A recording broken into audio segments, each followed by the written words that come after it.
Parece que só foi encontrada uma ossada de um crucificado. De um crucificado. Uhum. E como é que é? Ele estava o quê? Sem buraco, sem furo nas mãos? Não, foi... Que amarravam os braços também, né? A questão do amarrar hoje está sendo questionado, porque não temos nenhum relato antigo que menciona isso. Foram as reconstituições renascentistas que falavam disso, mas nós não temos nenhum relato romano que amarrava os crucificados. Tudo bem, mas esse que encontraram? Esse que encontraram foi o seguinte: depois da Guerra de 6 Dias em Israel, em 1968, a Guerra de 6 Dias em 1967, eles estavam fazendo uma terraplanagem num bairro no subúrbio de Jerusalém chamado Givat HaMevitar.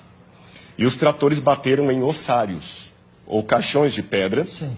E nos ossários, geralmente, você tem os ossos da pessoa e o nome escrito lá de fora, em alguns deles. E estava o nome Yohanan ben Hagakol. Ah, sim. Aliás, essa descoberta já... Não, a descoberta já tem algum tempo. Tem. Foi na década de 60, né? 68. Então, quando eles pegaram, eles abriram o ossário e perceberam que havia algumas coisas curiosas. O fêmur estava quebrado e no calcanhar havia um cravo romano fixado ali. Foi o único que encontraram.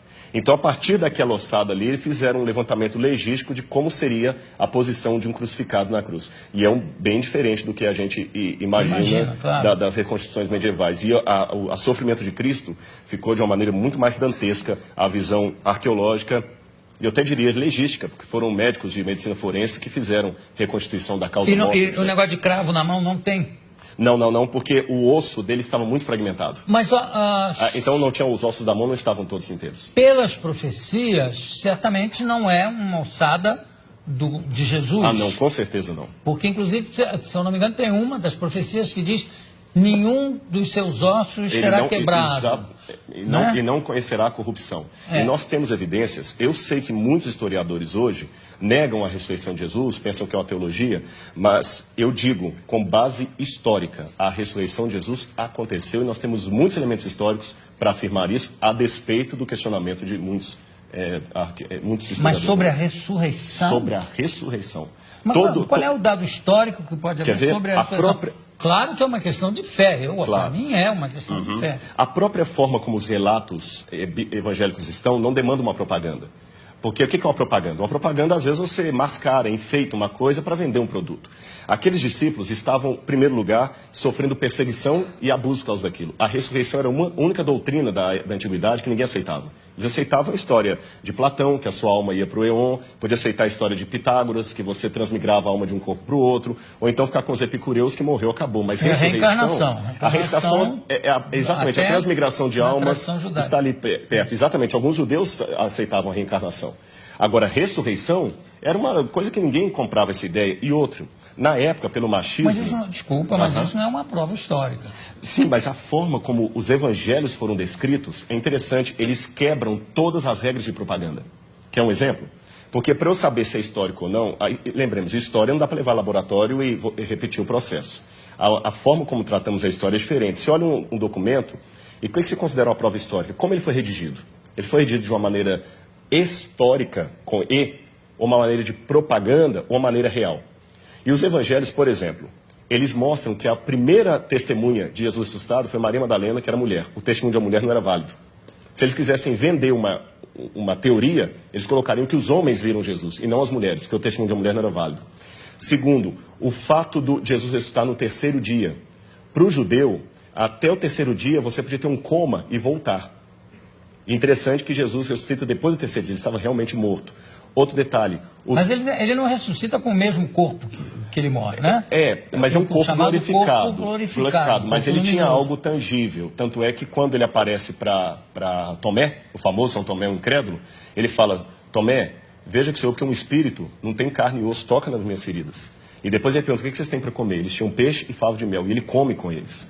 Então é um corpo glorificado, é uma questão de fé, é claro, mas tem uma continuidade com um corpo humano. Não, tudo bem, mas tudo isso, desculpa, eu sou uma pessoa de fé, né? Entendi, claro, estou aqui fazendo um pouco o advogado dele, que é o seguinte, tudo isso foi muito mexido, remexido na Idade Média, no primeiro imperador católico, Constantino. né? Constantino, inclusive as datas de carnaval, disso tudo para conjuminar, para juntar com as datas de feriados. Exatamente, pagãos.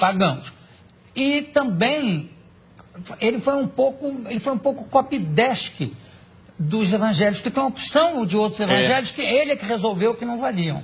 Na verdade, quando a gente trabalha isso, a gente trabalha com a crítica textual. A crítica textual se vale de documentação anterior a Constantino. Então nós temos fragmentos do Evangelho de João, por exemplo, John's Highlands, que data do ano 150, 170 antes de Constantino. Outro detalhe, Constantino era analfabeto. E os evangelhos apócrifos que começaram a surgir, os famosos aí, com todas aquelas histórias, eles não foram aceitos no cânon. E até contrário à decisão de Constantino, que Constantino queria que eles entrassem. Esse é um detalhe curioso da história, não foi ele que selecionou 4. Constantino não tinha cultura teológica, ele, o homem era analfabeto. Constantino permaneceu pagão até o final, ele pretendeu ter se convertido. Um político fantástico. E um último detalhe, nós temos uma informação que me chama a atenção. Flávio Josefo, um historiador judeu do primeiro século, que não era cristão, ele escreveu, Jesus Cristo, houve um homem, no grego está ginestai, um homem chamado Jesus, que foi crucificado, morto por Pôncio Pilatos, e segundo os seus discípulos, ressuscitou no terceiro dia e apareceu a muitos. Flávio Josefo nunca se converteu ao cristianismo, era um historiador judeu, e ele dá esse depoimento que a ressurreição era algo testemunhado. Esse texto é tão importante que alguns críticos falam, não, foi copista cristão que interpolou, que copiou. Porém, todas as cópias de Josefo que nós temos, inclusive uma cópia, uma tradução para o árabe, feita por muçulmanos, contém esse trecho. Então, do ponto de vista da crítica textual, é um texto autêntico, original de Josefo, também testemunhando a ressurreição. Claro, eu não duvido a autenticidade dos textos. Eu duvido, em alguns casos, do testemunho em si. Quer dizer, não, eu vi, eu tive. É um testemunho, está lá escrito que ele viu e que ele teve, mas claro. Que ele esteve mais. Agora, tem uma coisa que é bom, eu gostei de você ter falado uma coisa. Na Idade Média, se acrescentaram muitas lendas. Esse é que é o problema. E o pessoal confunde as lendas com o que está na Bíblia. E só um detalhe com relação ao testemunho. Quando a pessoa dá um testemunho vendido, ela vai ganhar alguma coisa. O que os apóstolos ganharam com aquele testemunho? Pedro morreu crucificado de cabeça para baixo. Paulo degolado. Então, quanto tempo demora uma mentira? Essa que é a questão. Eles não ganharam nada, só ganharam perseguição. Então, das duas, uma. Ou aquele pessoa era muito doido, ou ficaram tão extasiados com aquilo que preferiram morrer a negar o depoimento que eles estavam. Se fosse uma mentira, eles tinham pulado fora. Ninguém ia ficar com Cristo até o final. O único que traiu foi Judas. Os outros ficaram, e até hoje a história está aí, e nem a modernidade conseguiu matar essa brilhante história da ressurreição de Jesus.